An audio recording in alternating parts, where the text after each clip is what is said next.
Hey everyone, it's Seesaw here, and today I wanted to talk about another important topic in the game of Karuta, which is working. People are always confused about what working is, what the commands are to replace slots and whatnot. So I think it's a really good topic to touch upon just really quick.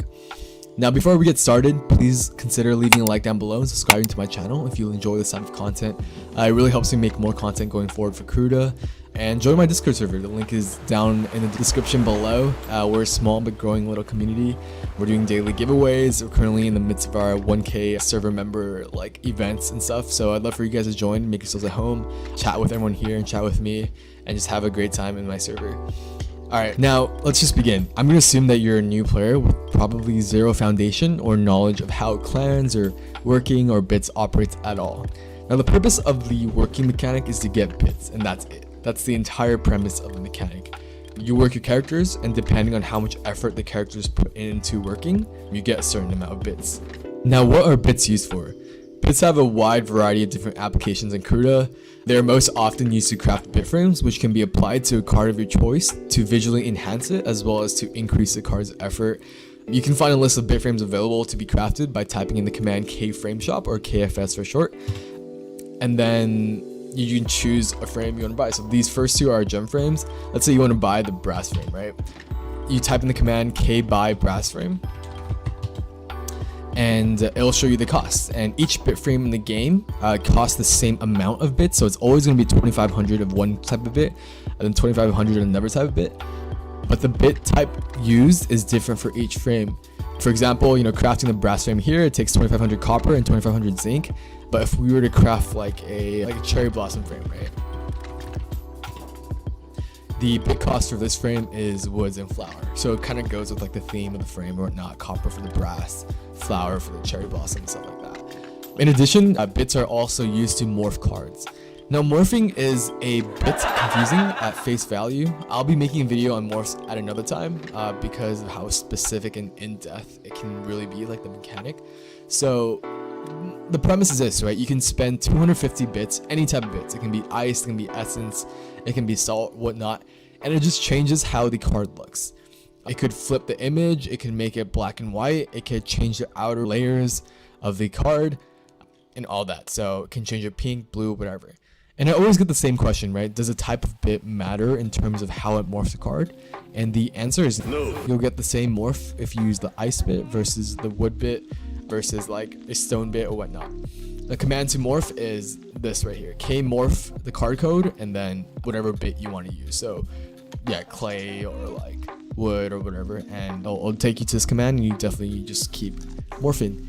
Now, lastly, the bits can also be used to purchase backgrounds, which can be accessed to the command K background shop or K BGS right here.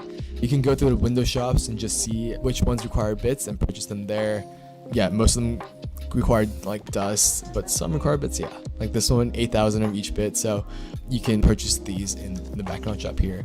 In order to see how many bits you have currently in your inventory, press the command KBI, and you can see here that I have a bunch of salt bits. Of course, as everyone should have, because salt is definitely the best bit in the game. So the command KN gives you an overview of every single node that exists in the game. You can see here that gold, besides gold, there's essence, there's sugar, bone, stone, wool, zinc, whatever, and there's a second page as well. So all these different nodes and bits that you can potentially work with. Essentially, by working, you basically choose which node you want your workers to work on, and it'll produce the bit that you select from this node list. So how does one start working, right? Well, the first thing you need to do as a new player is to buy a work permit, which is bought through the shop, which can be accessed to the command kshop, and then just type in kbuy work permit, and then kuse work permit, and then it'll go active, and it gives you the ability to work for 30 days, in which the permit will then expire, and then you're gonna have to buy it once more. But it's pretty cheap, or actually for beginners it might be a little bit expensive, but 2,000 gold, definitely worth it. So after the permit is active, the next step is then to select your best characters to be your workers. And what I mean by best characters is the characters that will put in the most effort for working for you.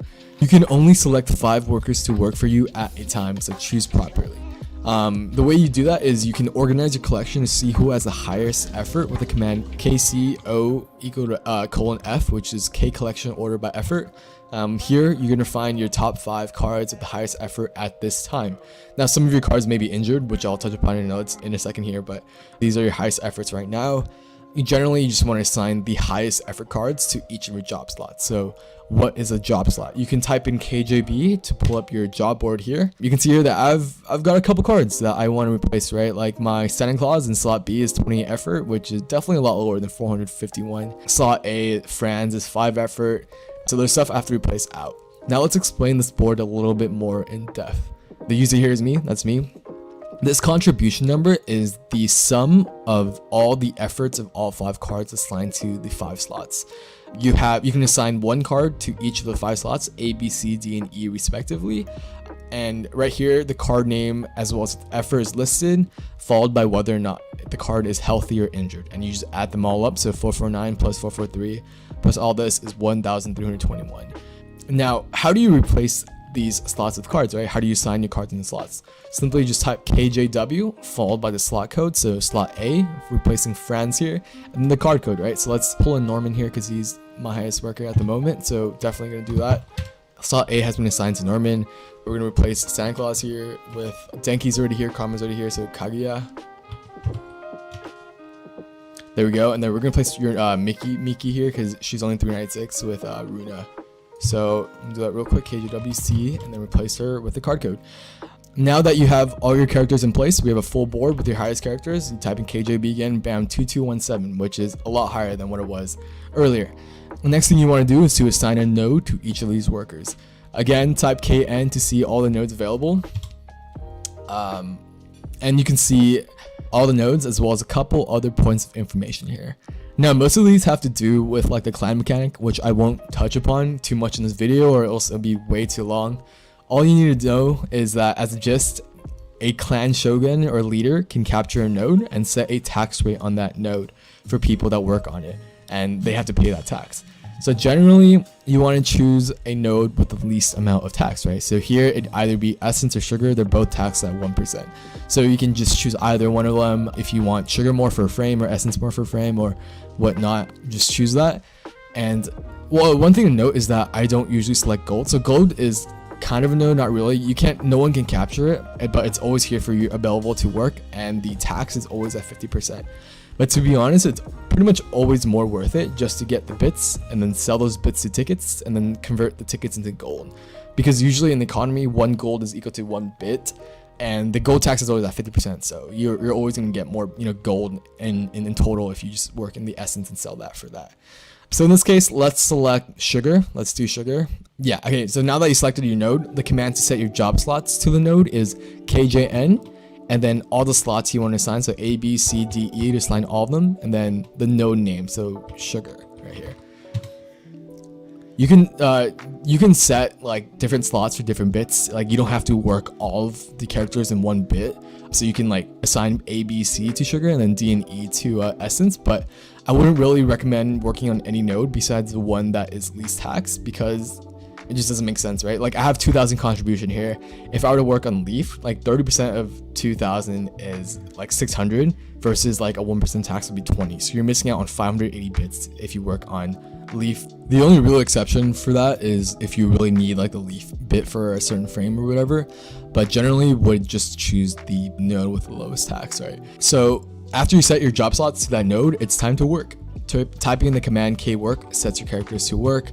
Also, another thing that's really neat, the icon shown below is like your whatever node that you're working for at the moment. So it used to be essence and we changed it to sugar, so this sugar icon's pulled up, so it'll remind you like which each slot is working for. So typing the command Kwork sets your characters to work.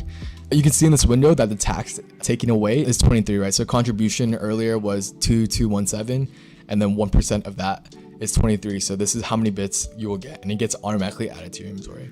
So before we actually work, one thing that I haven't mentioned yet that I want to do right now is the injury factor and the injury mechanic in the game. If we open up KJB right here, we can see that every character now is healthy. But every time you work, each character has a 7.5% chance of getting injured. mathematically your chances to work and then get away scot-free with no injuries is 68%. Your chances to walk away with 1 card injured is 27%. And 2 injuries is like 2.5%.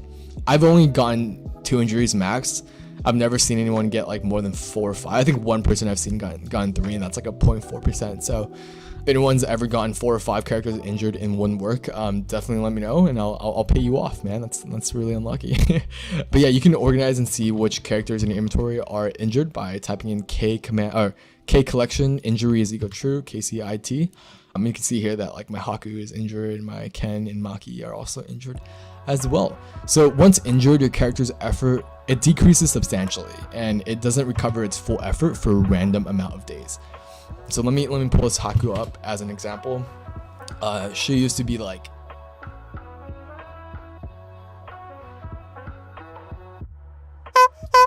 400 or something, but it decreased to 84. So it decreases, I think, by like divided by 5, I think, if I remember correctly. So definitely sucks, but it's not too bad. You can either, just wait this amount of time, like 23 days for it to recover, or you have 2 other options to recover faster. If you go to the ticket shop, so ticket shop, you can see that bandages are being sold at 5 tickets a pop. You can usually find these cheaper by trading with other people in the game, as they are often given out as monthly rewards, and this just recovers the injury in total for your character. In addition, you can reduce injuries really effectively actually with a new affection system update, and this brings me to my last point in this working guide that I think is pretty important. And yeah, with the release of the affection system, having a bunch of workers in your rotation for your job board, it really isn't so important anymore as it was before. Injuries are so much less of a threat because of this mechanic, as many of you guys may know, and if you don't, feel free to watch my affection system guide linked above.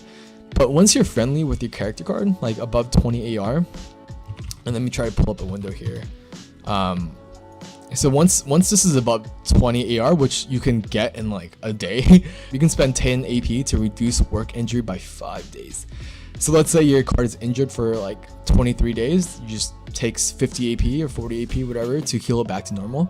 And that amount of AP is not a lot at all. Like pretty much every character that I have in my top 5 like effort has above like 200 AP. So like if card gets injured, I just reduce the injury duration until it's recovered. So it basically just is never injured and it's permanently immune. In addition, if you're like Kbi-Bit of a card, you can put in an immunity on the next injury the card gets, which is kind of like an injury shield, so that's really handy too. So I think for now the meta has changed. As long as you have maybe like 6 cards or 7 cards that you have grabbed with high effort, that's all you really need. You pretty much are invincible with injury reduction with the new system. You just keep stacking up your APs for your workers and you will never get injured. So there's less of a focus on quantity but more on quality workers. Unlike before when it was like really costly to heal workers and you wanted a bigger rotation, now it's pretty easy. So definitely keep that in mind. That's pretty much it for the working guide. I hope you guys found this super useful. As always, let me know if I can help you guys with anything on my server. Feel free to join it and chat with me and ask me any questions. And I'll see you guys in the next one. Thank you guys. Bye.